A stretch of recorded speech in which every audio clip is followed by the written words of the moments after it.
ವೀಕ್ಷಕರೇ, ತಮ್ಮೆಲ್ಲರಿಗೂ ಮತ್ತೊಂದು ವಿಡಿಯೋಗೆ ಪ್ರೀತಿಯ ಸ್ವಾಗತ ಸುಸ್ವಾಗತ. ಎಲ್ಲರಿಗೂ ಗೊತ್ತಿರುವ ಹಾಗೆ ಈಗ ಬಿಗ್ ಬಾಸ್ OTT ಸೀಸನ್ 3 ಶುರುವಾಗಿದೆ. ಇನ್ನು ಬಿಗ್ ಬಾಸ್ ಸ್ಪರ್ಧಿ ಅಮ್ರಾನ್ ಮಲ್ಲಿಕ್ ಬಗ್ಗೆ ನಿಮಗೆಷ್ಟು ಗೊತ್ತು? ಇಬ್ಬರು ಹೆಂಡತಿಯರು, 4 ಮಕ್ಕಳು ಹಾಗೂ ಲಕ್ಷಾಂತರ ಜನ ಫಾಲೋವರ್ಸ್ ಇದ್ದಾರೆ. ವೀಕ್ಷಕರೇ, ಸೋಷಿಯಲ್ ಮೀಡಿಯಾ ಬಳಕೆದಾರರಿಗೆ ಅಮ್ರಾನ್ ಮಲ್ಲಿಕ್, ಕೃತಿಕಾ ಮಲ್ಲಿಕ್ ಮತ್ತು ಪಾಯಲ್ ಮಲ್ಲಿಕ್ ಎಂಬ ಹೆಸರುಗಳು ಗೊತ್ತೇ ಇರುತ್ತದೆ ಬಿಡಿ.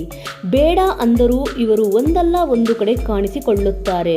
ಇನ್ನು ಮುಂದೆ ಇವರನ್ನು ಟಿವಿಯಲ್ಲೇ ನೋಡಬಹುದು, ಅದು ಬಿಗ್ ಬಾಸ್ OTTಯಲ್ಲಿ. ಇನ್ನು ನಟ ಅನಿಲ್ ಕಪೂರ್ ನಡೆಸಿಕೊಡುವ Bigg Boss OTT season 3 already ಶುರುವಾಗಿದೆ.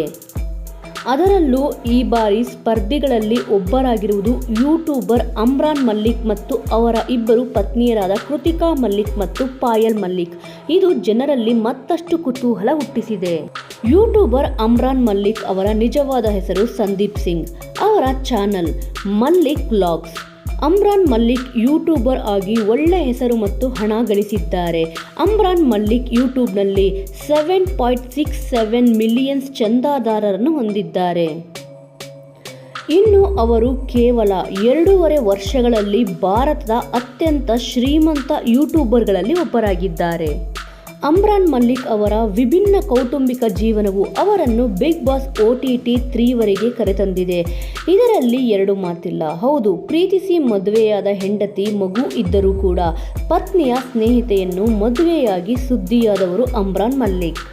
ಅದು ಕೂಡ ಹೆಂಡತಿಯೇ ಮದುವೆ ಮಾಡಿಸಿದ್ದು ಇನ್ನೂ ವಿಶೇಷ. ಇನ್ನು ಆರಂಭದಲ್ಲಿ ಈ ವಿಷಯ ಕುಟುಂಬದಲ್ಲಿ ಭಿನ್ನಾಭಿಪ್ರಾಯಕ್ಕೆ ಕಾರಣವಾಗಿತ್ತು. ಪಾಯಲ್ ಅವರ ಕುಟುಂಬವು ಆರಂಭದಲ್ಲಿ ಆಕೆಯನ್ನು ಅಮ್ರಾನ್ ಮಲ್ಲಿಕ್ ಅವರಿಂದ ದೂರ ಮಾಡಿ ಕರೆದುಕೊಂಡು ಹೋಗಿತ್ತು. ಆದರೆ 1.5 ವರ್ಷಗಳ ನಂತರ ಪಾಯಲ್ ಮತ್ತೆ ಅಮ್ರಾನ್ನೊಂದಿಗೆ ರಾಜಿ ಮಾಡಿಕೊಂಡರು ಮತ್ತು ಕೃತಿಕಾ ಮಲ್ಲಿಕ್ ಅವರನ್ನು ಕುಟುಂಬದ ಸದಸ್ಯನಾಗಿಸಿಕೊಂಡರು. ಇನ್ನು ಅಮ್ರಾನ್ ಮಲ್ಲಿಕ್ ಹೆಚ್ಚು ಸುದ್ದಿಯಾಗಿದ್ದು 2022ರಲ್ಲಿ. ಹೌದು, ಒಟ್ಟಿಗೆ ತನ್ನ ಇಬ್ಬರು ಪತ್ನಿಯರು ಕೂಡ ಒಂದೇ ಬಾರಿ ಗರ್ಭಿಣಿಯಾಗಿದ್ದರು ಎಂದು ಘೋಷಿಸಿದ ನಂತರ ಜನ ಇವರನ್ನು ಹುಡುಕಲು ಆರಂಭಿಸಿದರು. ಇನ್ನು ಬಿಗ್ ಬಾಸ್ OTT ಸೀಸನ್ 3ಯಲ್ಲಿ ಇವರ ಪರ್ಫಾರ್ಮೆನ್ಸ್ ಹೇಗಿದೆ ಎಂದು ಇನ್ನು ಕಾದು ನೋಡಬೇಕಿದೆ. ವೀಕ್ಷಕರೇ, ಈ ವಿಚಾರದ ಬಗ್ಗೆ ನಿಮ್ಮ ಅನಿಸಿಕೆ ಮತ್ತು ಅಭಿಪ್ರಾಯ ಏನಾದರೂ ಇದ್ದಲ್ಲಿ ತಪ್ಪದೆ ಕಮೆಂಟ್ ಮೂಲಕ ತಿಳಿಸಿ. ಇನ್ನು ಇಂಟ್ರೆಸ್ಟಿಂಗ್ ಆದ ವಿಚಾರಗಳನ್ನು ತಿಳಿದುಕೊಳ್ಳಲು ತಪ್ಪದೆ ನಮ್ಮ ಚಾನಲನ್ನು ಸಬ್ಸ್ಕ್ರೈಬ್ ಮಾಡಿಕೊಳ್ಳಿ. ಮುಂದಿನ ವಿಡಿಯೋದೊಂದಿಗೆ ಮತ್ತೆ ಸಿಗೋಣ. ಜೈ ಹಿಂದ್, ಜೈ ಕರ್ನಾಟಕ.